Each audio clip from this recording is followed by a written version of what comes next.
The Empire Casino in Leicester Square is the host of the 2009 World Series of Poker in Europe, sponsored by Betfair. One of the most famous poker players in the world, Mike the Mouth Matusow, has been round the block, he's been round the poker block, he's been there, he's done it, he's come out the other side. And Mike, you've got a brand new book out. Yeah, my new book is called Check Raising the Devil.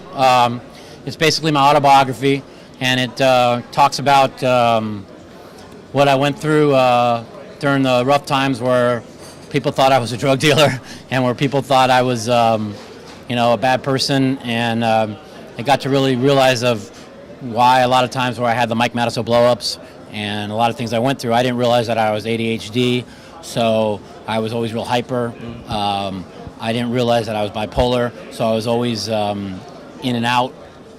And it talks about what a lot of the times what I went through to succeed.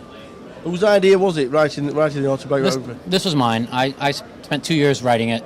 I talked a lot about when I started in poker and pretty much through all my big tournaments, how I got caught in the Vegas party scene, how I lost everything I had, how I got set up by undercover cops, how I pretty much did every crazy thing you could ever do, and came out on top on the other side.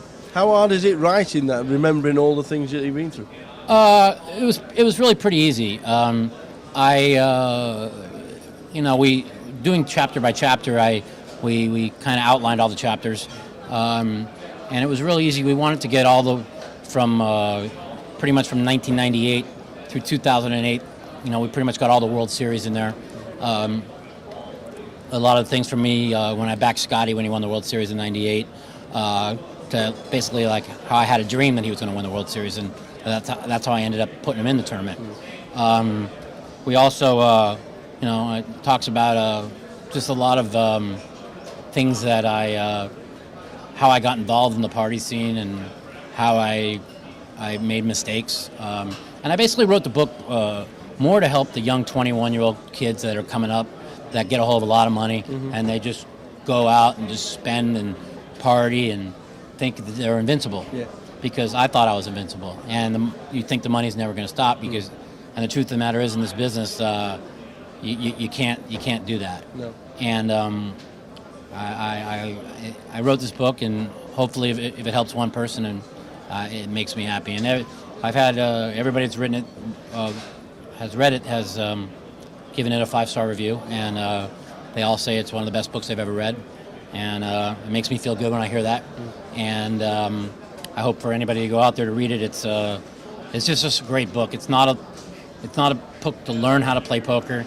It's a book to learn about life, learn about what can happen to you when you're hanging around the wrong people, learn about when you don't know a lot of things that are wrong with you.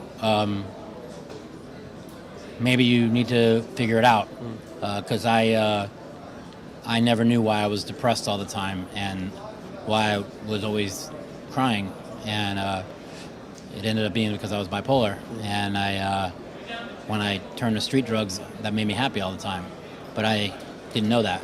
And so when I went to see psychiatrists, they got me on medication that kept me level. Now I'm real relaxed in the game, and that's why in 2007 and 2008 I had the 2 biggest years of my life. Yeah. So, well, Check Raising the Devil is out. It is. It's available on Amazon, online, Barnes & Noble's bookstores. I don't know if you guys have them here in the UK, but if not, Amazon, you can get them. At the World Series of Poker next year, and I'll be autographing them at all times. Anybody on Full Tilt, with Full Tilt points, you can get my book, and you can get autographed copies. So I really recommend anybody out there to get it. It's just a great read. I don't make much money off the book, but I'll tell you what, I guarantee you if you get my book, you will enjoy it. Excellent stuff, Mike. Myself, thank you very much. Thank you very much.